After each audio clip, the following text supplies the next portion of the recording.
There's nothing more thrilling than nailing an insurance company. And the truth shall set you free! I want the truth! You can't handle the truth! Great moments are born from great opportunity. All right, everyone. Welcome back to another episode of On Justice Podcast. We have a special guest with us here in the podcast room. We have Rudy Rodriguez-Chomat. He's the Vice President of Strategic Partnership for Synergy Settlement Services. Met with him earlier this week, asked if he would mind coming on the podcast. He graciously accepted the invitation, so we're happy to have him. Thank you for having me. I greatly appreciate it. I'm honored to be here, and I absolutely love that intro. Thanks, man. I'll tell you a quick story that I actually, I could do that monologue of Jack Nicholson in A Few Good Men by heart. Really? Yeah. It's a great scene, man. It's funny. We actually, I don't know if you've seen, but we did a YouTube where I went through it and analyzed that portions of the movie of whether that was real or what could happen. Part of it was the monologue where they interacted. So it's a great cinematic movie. And just a great moment, although it's not really real. But you know, the benefit is it makes it look what we do as cool as what we do. It had me wanting to be a Marine at one point. Did it?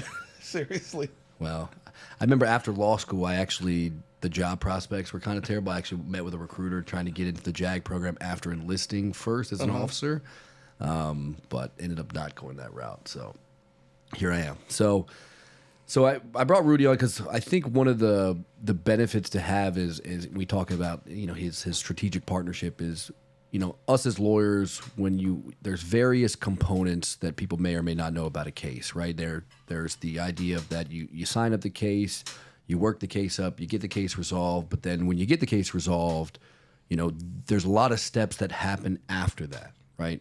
And what Rudy does in his company is they kind of help you after the fact, but also some stuff before, right? Just kind of describe generally, you know, what some of the things that Synergy Settlement Services does and how they can help lawyers like myself. So we deal with lien resolution, Medicare compliance, medical cost projections. When it comes down to those lien services and helping you guys resolve those liens with ERISA, hospitals, Medicare, Medicare Advantage, Medicaid, FEBA, VA, TRICARE, disability, any type of lien that's not provider related, we can help reduce for you. Right. And I think for many people don't understand, you know, the idea of some of the liens are very difficult to resolve. Mm-hmm. You guys, at least from the perspectives that you've provided me, I mean, your proven reductions is what, 60 to sometimes upwards of 80%, right? Yeah, I mean, with ERISA, those are the most difficult ones to reduce, to self-funded to fully insured plans. Those self-funded plans are really difficult. So law firms have a hard time because it's a time suck. But, you know, so we average about 56% on ERISA plans, 40% on the self-funded component, probably in that 75% range on the fully insured. And on the rest of the matters, Medicare, Medicaid, you know, hospital bills, et cetera, we average in that 70% range. So it's definitely a great tool, and we're a resource for law firms to get those things resolved. So yeah, absolutely. And I know that for us, I mean, obviously it takes time because, like, look, the idea of that, you know, once we secure a settlement, we earn our fee on the settlement. Now, obviously, reducing the liens and all that increases the amount of recovery for the clients. But us as lawyers, we don't actually make any additional money doing that. Obviously, we do it as a courtesy. I know that there's some law firms that charge for reductions to do those kind of things and to litigate some of those matters when they are extremely difficult. And then, you know, you guys charge just a small fee in terms of your reduction, which kind of can offset, I believe, the time that us as lawyers would spend doing it in the first place, right?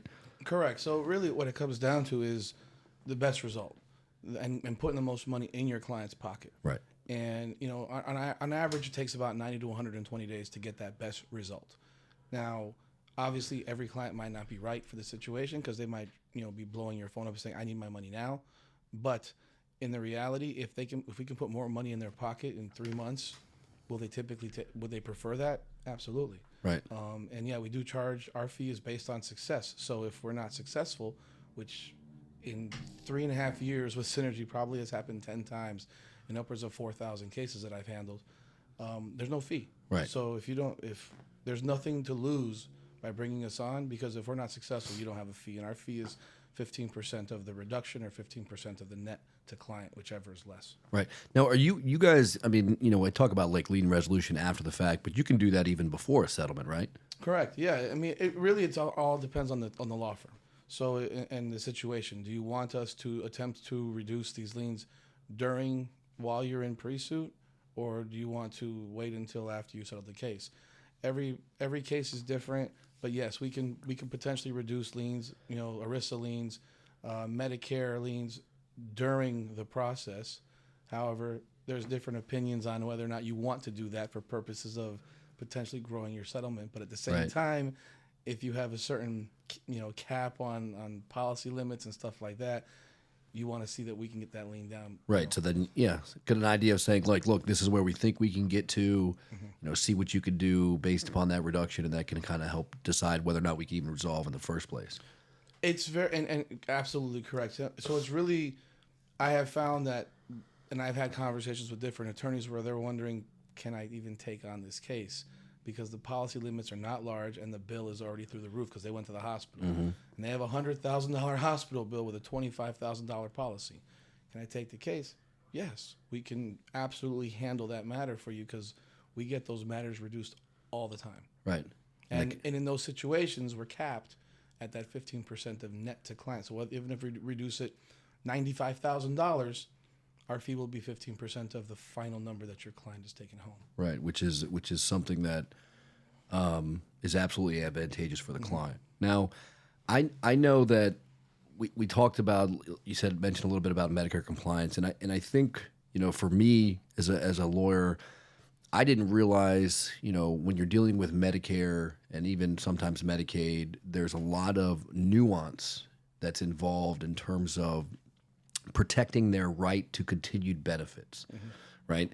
I read a book, I think it was called The Art of Settlement.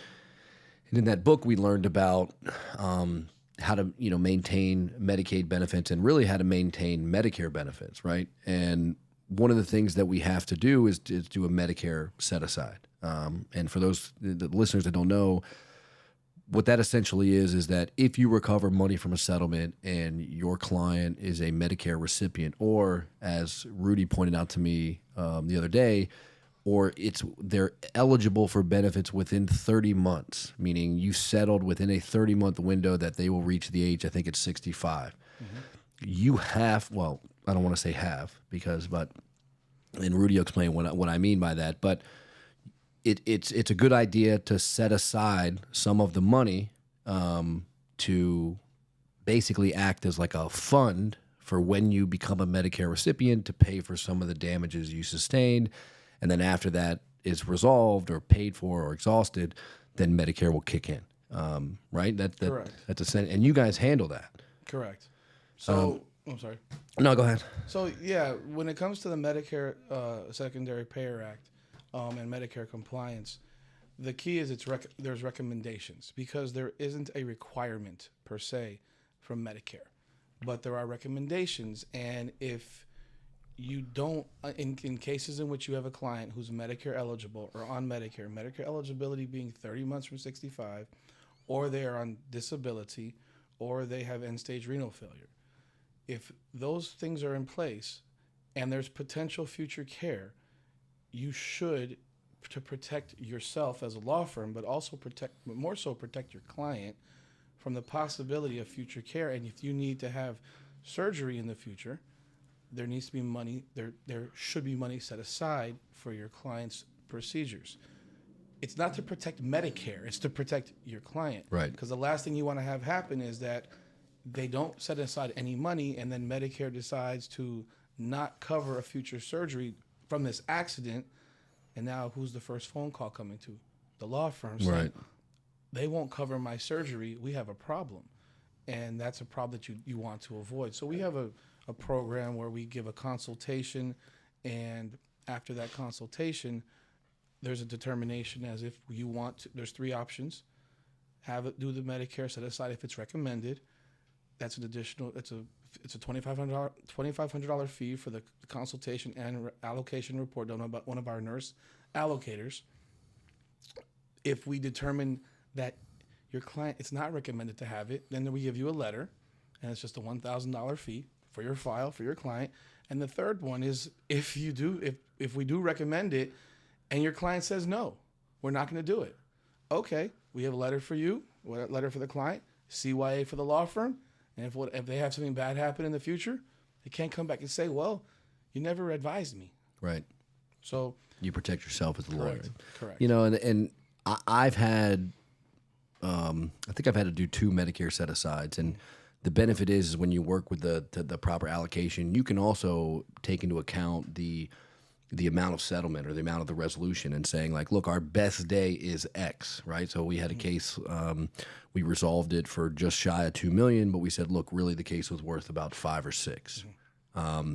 And we took that into consideration when you did the allocation, the injuries that were done, the expected treatment, then kind of did a percentage reduction based upon the settlement, and then put that money, and then they administer it. I mean, you pay like a $995 fee, and then they'll administer the funds, the payments, and they'll handle all that for the client. So it's something that for lawyers that if you're dealing with Medicare or any governmental benefits, you know, make sure you understand what you're doing, whether it's a workers' comp lien, whether it's Medicaid or Medicare, because as Rudy pointed out, like, I mean, look, it could come back on you, right? And that's kind of, you know, as what lawyers is like, look, we obviously want to protect the clients, but if you don't protect the clients, and you could have and should have, you know, that responsibility and liability could fall back on you as the lawyer. So I think that, you know, working with somebody like Synergy helps you guys have the tools, the knowledge to give a lawyer who may not have it, like I didn't have when I first, you know, was talking about it. So, and to follow up on that, when you mentioned like the size of settlement, that absolutely matters.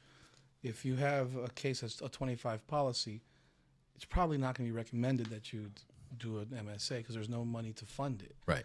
Now, if you have a $2 million settlement, but you determined that the case was worth $20 million, then there's something we do at the end called a reduction analysis, where we may come up with an initial number that says, okay, it's recommended you set aside $100,000. After the reduction analysis, it may be that it's recommended that you only set aside $10,000, right, because of that value of the case. Right, and that's the experience that I've had, is that on the 2 that I've gotten, we've done a reduction analysis. Now, one thing that I didn't think of, and I don't know if you guys have or are involved in this when it deal with Medicaid, because Medicaid, the benefits for Medicaid are obviously dependent upon the financial resources of the individual.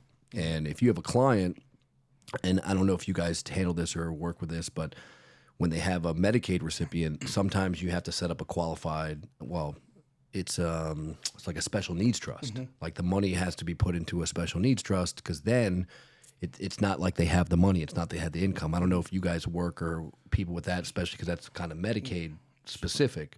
So we do have partners that we work with who handle special needs trusts. Okay. And pool trusts. Okay. So we do have partners we work with. I have a partner I work with. His name is Sean Pendre, and he handles special needs trusts, pool trusts, annuities, structures, etc.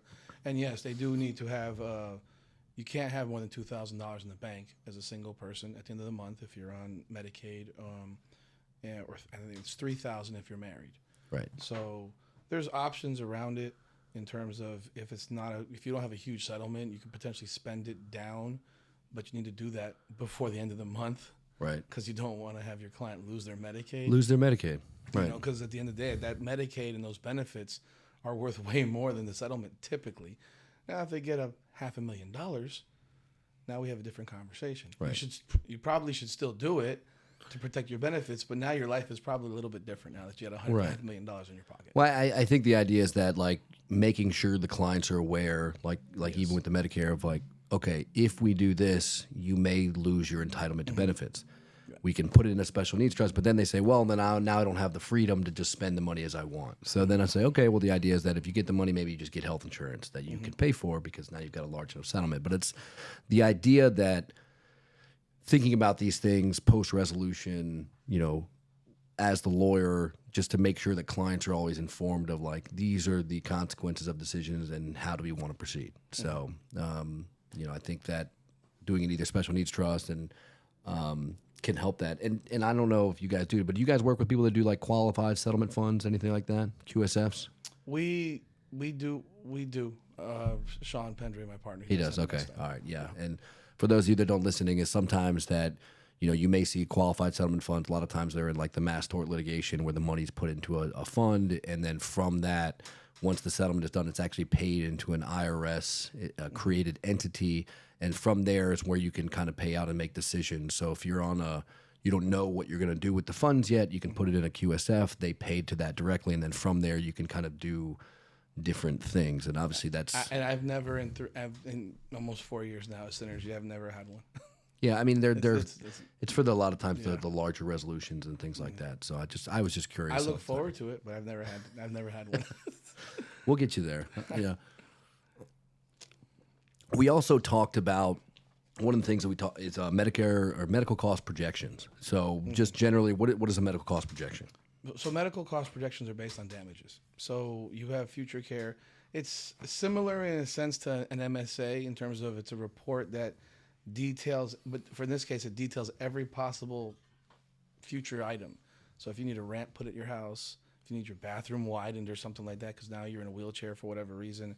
So any potential costs that you may have after the case is done with, we put that in a report. It takes 10 business days. Also, by the way, MSAs take 10 business days to return, but it takes 10 business days to return. And it's something that you can attach to your demand package, which for the case of the attorney and the law firm will help your demand be a larger offer.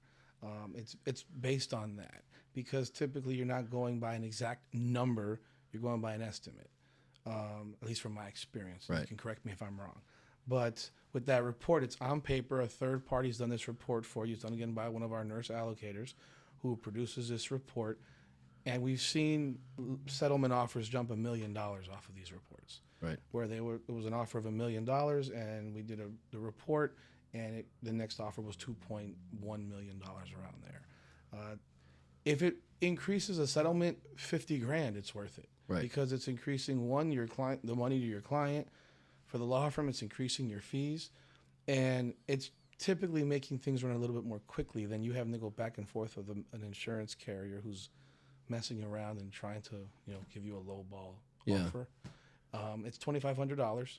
Takes 10 business days to turn around, and we have found great success with it. So how does that? I mean, you mentioned 2,500. How does that? I mean, cost wise, compare with, say, for instance, a traditional life care plan? Yeah, so a traditional life care plan costs probably in the $15,000 range, and it doesn't include everything in a life care plan. It's really a life care plan light.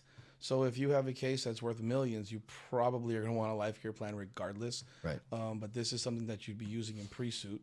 So if you have the case that's maybe worth 100,000, 200,000, that maybe where you don't want to spend the money for a life care plan, you could do something like this to help increase the potential recovery for the client. Our view is if you have a case that has at least a $75,000 policy, it's something that you want to consider. So if it's a $75K policy, I mean, it could be a $50K policy, but I think below that it's probably not. It's not worth the money for your client, because if you have a $50K policy, I'm probably sure that you're getting close to that policy if you think that. I mean, it depends on the carrier. Depends. Obviously, with the law change, they're not going to pay on anything now. No, that new law is awful. And you saw how they've already increased the homeowners rates twice in 2 weeks. So 14% on Citizens, and then 1% new fund they made up yet a couple days ago. Yeah, well, obviously, we can digress to this for a second. I saw reports that some of the homeowners were talking about they're going to increase regular rates 60%, and they said it's not. It's the price are still going to increase. Mm-hmm. It's just going to hopefully, and again, it's hopefully level out in 2024, 2025, meaning it's going to continue to rise, then it's going to get to that point and then not go down. Let me ask you this. We just had a massive rainstorm where people's cars were stuck on Broward Boulevard. Flooded out. What's going to happen? And when they want to file an insurance claim to have their car basically totaled out so they can get cash to go buy a new car potentially, are they going to get paid? I mean, they should, but if they don't, and they have to sue their insurance company, they don't get attorney's fees. So the problem is now every single person will have to give their attorney a contingency, which means they will never be made whole. It's crazy. Ever. It's absolutely ridiculous. I mean, look, you took away the law, the right to entitlement to attorney's fees. That's something that's been a law for, 130 years to level the playing field. And now, we saw it happen. It's almost like, things are going to be realized, right? John Morgan said he was on a podcast and he said the new laws realized it should be called like you don't know you're fucked until you're fucked. Right, and then he said, and then you'll know you're fucked, and like that's what's going to happen. I saw that. That was some right. And all these people are going to think. Many people I don't even think know the law no one changed. has any idea. Then when they go to do it, and they're like, well, wait a second. So now we're benefiting the insurance companies because think about it. This is the business you chose to get into. You said I'm going to get into a business that has risk, right? And because of that, I'm going to make money or not make money. But we're going to blame the lawyers. We're going to say, you know what, this is the lawyer's fault. And look, there probably is some cases where the lawyers, may be asking for too much or doing too much. And I think, I've talked about this with some of my friends. I think what it should be is like, look, if the insurance company makes you a pre-suit offer of $5,000 and then you go to trial or whatever, and then you settle for $5,000, you don't get attorney's fees, right? Because you're getting the same thing that they offered. There was no benefit. But if they offer you $5,000 and then you go to trial or whatever and you get $20,000, they should pay all your attorney's fees. I mean that I think would have been a better resolution than just categorically no attorney's fees across the board. Because I mean, what's going to happen? First party homeowners, they're going to inflate they'll be like, okay, well, it's really going to cost $40,000 to repair it. We'll just have a $180,000 estimate. We'll go to trial. I mean, that's how it's going to happen. And the insurance company's going to pay the same amount of money. The rates aren't going to go up, and and it's. I mean, really, I think what we know was DeSantis was trying to get money for his presidential run. I mean, let's be serious. I mean, it's comical how every bill that gets signed has a big, pomp and circumstance, and this one was done in the back room. Exactly. Like no one knew about it. Yeah, it took away people's rights. Like, and like if you heard some of the stories of the people that came up there. The guy was like, "Look, I don't have any hands. Arms, no Try legs. to sign the bill without having any hands." He's like, "I see you guys drinking water, picking it up, and all those things." The one that nauseated me was the woman that had traumatic brain injury. Tried to speak, and I said, "Well, you have 30 seconds." And she was like, "I'm slow," and she was like, "Thank you, thank you." Like they didn't give a shit. Like it was horrifying. So and the worst part, and the problem is that. What's going to happen is that the people, and like I don't want to look like I'm wishing bad upon anybody, but they may end up being a victim of their own bill that they passed, right? There was a blog that I saw that there was someone who was involved in the same type of bill in the 70s in Indiana when they did something like this, and like 14 years later, the guy was a victim of his own bill. He was part of the insurance industry and was pushing this bill, a lobbyist or something like that. He pushed this bill. And like 14 years later, he had a catastrophic injury, and he ended up writing a book or something like that about how he was a victim of his own bill. Yeah. And because he was catastrophically injured. Right. And he screwed himself at the end of the day. And it's funny because what is it there? There's like a publication called like the judicial hellholes of the United States. Florida wasn't even in the top 5. Well, it was like they had already given and it's like, that's the thing. I listened to some of the people, the guy pushing the bill, like, I mean, look, he's a non-lawyer, and I don't want to say like non-lawyers don't understand the law, but it sounded like he doesn't understand the law, like he doesn't know what a deck action was and how it works, and like when fees applied, and it's now that we had that storm, that flooding, we're gonna see what's gonna happen, and guess what's gonna happen? They're not gonna pay because there's no incentive for them to pay because now they're like, great, file a lawsuit, I don't have to pay your attorney's fees. It's I don't want to say it's funny, but there's some irony in the fact that this happened literally less than a month ago or about a month ago. And that quickly, we've had a catastrophic situation where people have lost homes, flooded out of their houses, cars are destroyed. And now what's going to happen? But what I think, and maybe I'm my unfamiliarity with respect to insurance, I think it doesn't have to be the next policy iteration. So this, I don't know. I think this policy still applies. I think it's the next policy. So like on a renewal, okay, they got to like. I hope for those. I think that's the way it's got to be. I hope for those people because, I mean, I'm sure the week before that bill passed, you were here doing complaints. Oh yeah, we filed every single complaint in our office. I mean, cases we had signed up for 1 week. Yeah, I'm sure you had to. But you're ready for the next fight. People are saying, well, the law was a procedural change, not a substantive change, so therefore it applies immediately. That's the next fight that's going to have to be fought at the trial court on the appeals, and it's not. It's a substantive law change when you're changing the comparative negligence from a modified comparative from a pure comparative. That's not procedural. The evidence code is not procedural. That's why there's civil rules of procedure and then rules of evidence. I mean, they're not the same. I mean, there were so many things in that situation, in that bill, that just as a human and a citizen of Florida are petrifying. But the one that really is the scariest one to me is the bad faith. Mm-hmm. Because, correct me if I'm wrong, because this is what I've been told.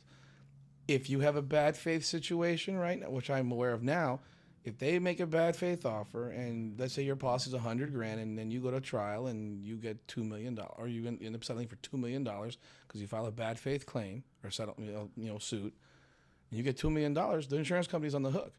Am I incorrect in what I've heard is that if that same thing happens, they pay $100,000 and then the person whose policy it was owes that $1.9 million. So, because I've been told that by some attorneys. So it depends. I mean, the bad faith law. These are the major changes, right? Because under the prior decision, which was, oh my God, I can't think of the name of the case. It's literally escaping me. It's the Geico decision. I think it's Harvey v. Geico. That's it. Harvey. Basically, what they tried to say is that the actions of the lawyer and the claimant aren't taken into consideration, right? Mm-hmm. They wrote that in the bill. Now they are. So think about that for a moment. I am insured by State Farm or Progressive or Geico or any of those other people's. Instead of looking at what my insurance company does that owes the obligation to me as the insured, they can then turn and blame other people and be like, well, they didn't do something. And it's like, well, I don't have a relationship with them. So to me as the insured, can I force the lawyer and claimant to that? So it like gives like them an out from their relationship with their insured. That's a significant change. Then you deal with, they wanted to say until they had all the information like 90 days after a suit was filed. Well, that doesn't work. So, but what they've said is that once you give them everything, they have to have, it's a certain number of days after they've had like adequate information. Well, what is that going to mean? That's going to have to be litigated, And so, and I think that they change, and even in third party bad faith, and I think this is the case. You've got to file a civil remedy notice similar to a first party claim. So I don't. It's not as bad, I think, because as the bad faith stuff. I mean, it's still bad. There's still a lot of added, and those are the nuanced ones that I think. But yeah, I mean, in any scenario where you get an excess verdict, I mean, the person who's insured is on the hook. I mean, unless you can prove bad faith that they basically not just they were negligent, but they acted with, put the other's interest above that of the other, and so we're gonna have to see kind of how these things get litigated, right, moving forward, But it's robbing the rights of the citizens, claiming that it's our fault when it's the attorney's fault. When really we know who's the bad actor in the situation is insurance company. It's like no one's ever said, you know what, my insurance company is some of the best people that I've ever experienced. No one's ever said that. No one's ever said, you know what, they were right. They brought me a check. They didn't fight. They didn't try to lowball me. They didn't, raise my rates for no reason. I had an inspector come to my home and say, oh, some of my tiles were dirty. My insurance company's like, you need to power wash it. I was like, what? I need to clean my house? I was like, you going to come inside too and tell me that my kid's playroom is too dirty? I mean, come on now. I mean, that's just, and honestly, if you see it, it's not dirty, You need to wash your roof. Yeah, they said I need to wash it. Isn't that what rain is for? Well, right. I was like, I think the rainstorm just cleared it all out. So, but it's just the idea that, and obviously that was a big digression on our part, is that, we have to be as diligent and do everything to fight for our clients. And I think that no one knows what, like the average Floridian does not know what just happened. No. And they're going to know, like John Morgan says, when they find out. I explained, it's funny because when I grew up in a house of an attorney. My father was a lawyer, and then later became a judge. So, your assumption as you're younger when you're in that house is that everyone knows attorneys. It's not the case. Right. Like most people don't know an attorney. Attorneys know attorneys, but most citizens don't. So when I was talking to a couple of friends of mine who are educated individuals who have good careers in the whole nine, I explained this to them. They said, what are you talking about? Yeah. I said, they did this so quietly that people who watch the news and read and do everything that it's not on the news. They wasn't on, this wasn't out there outside of the legal community for the most part.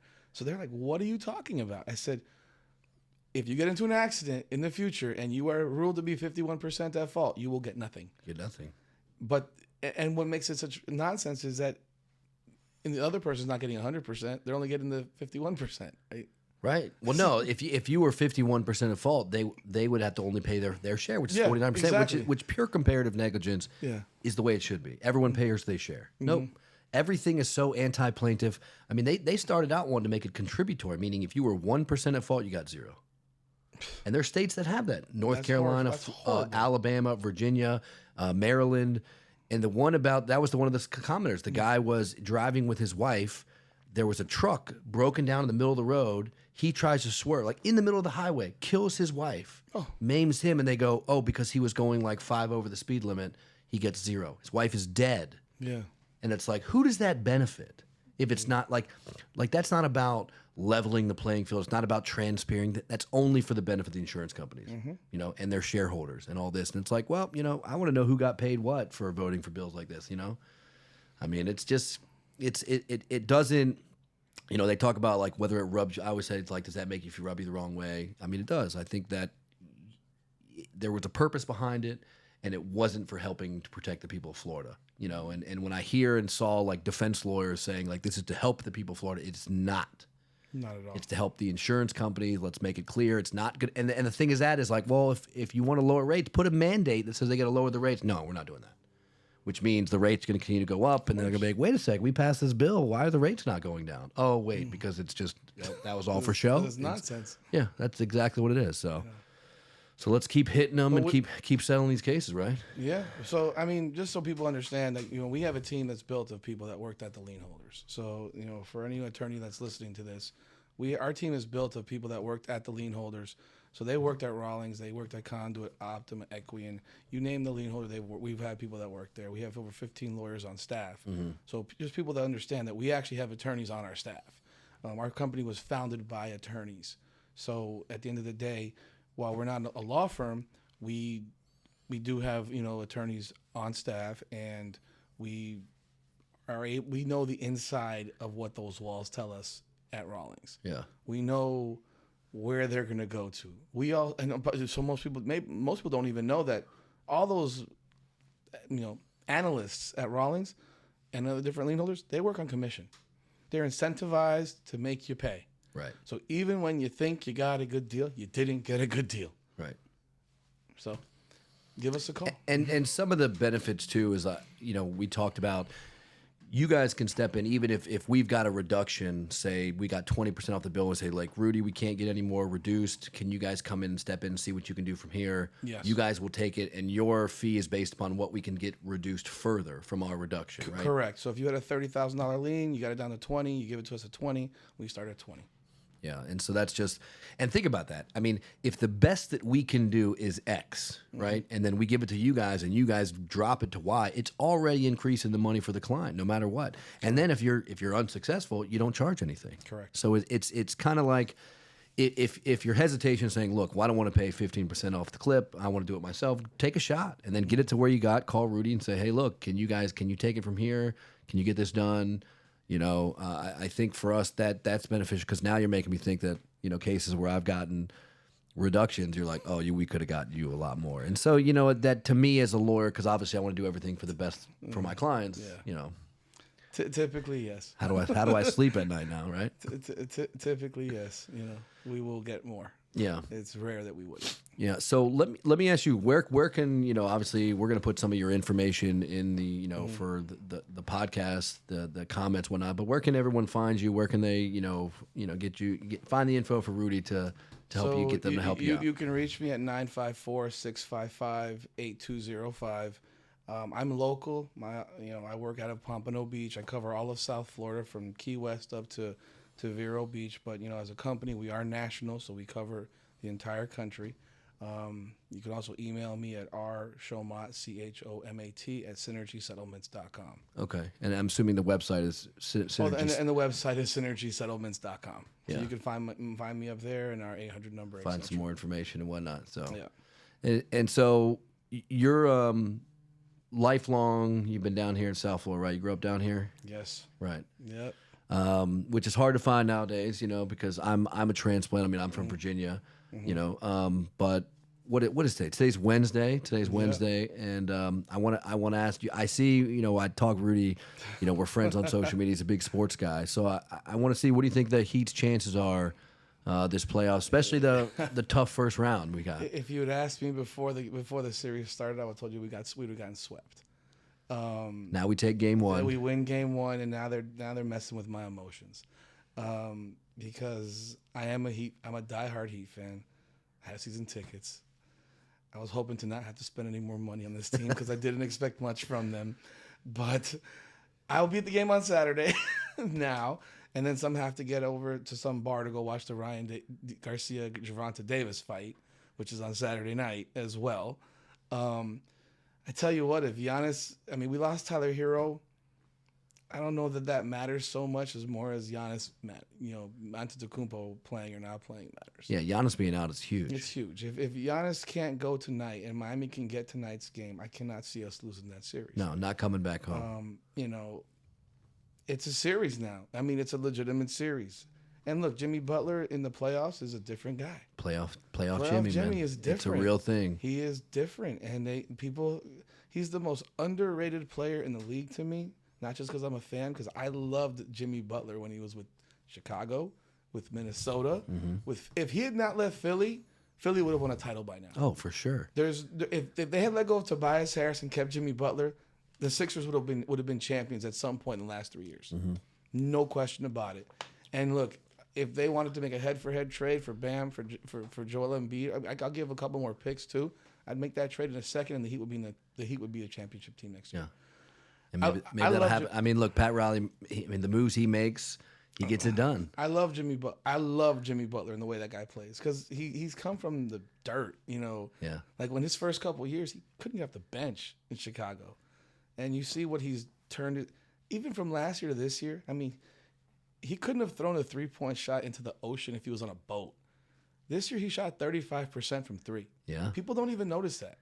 They don't. And I love the Heat. And it's a series now. And if they get by this series, they're going to be playing Boston in the Eastern Conference Finals. Yeah, and then we know what'll happen. We'll probably lose to Boston in the finals. But, listen, we don't need that back-to-back heartbreak that we had last year. But, hopefully we'll get there. We could have had that series in the first round. It's actually, it's funny because it's actually kind of a benefit to not have had to play them in the first round, because that would have been a much harder road. Yeah, they're playing tough right now. Because they would have been playing them. Let's say you beat them. Let's say. Then you got to play Philly. Yeah. Let's say you beat them. Then you got to play Milwaukee. Yeah. Now all you have to do is, for all the Knicks fans, we don't like you. We still don't like you. And, if we see you, we're going to drop kick you in the second round. Right. If you get there. But, it's an easier of the two paths to get to where you want to be. So let's hope we can get there, man. I pray. Yeah. I pray. I pray. Hey, the Hurricanes got to the Final Four. They did. So little disappointing. I don't want to talk about that game, but we got there. We got there. We got there. If you could have never told me the Hurricanes would ever.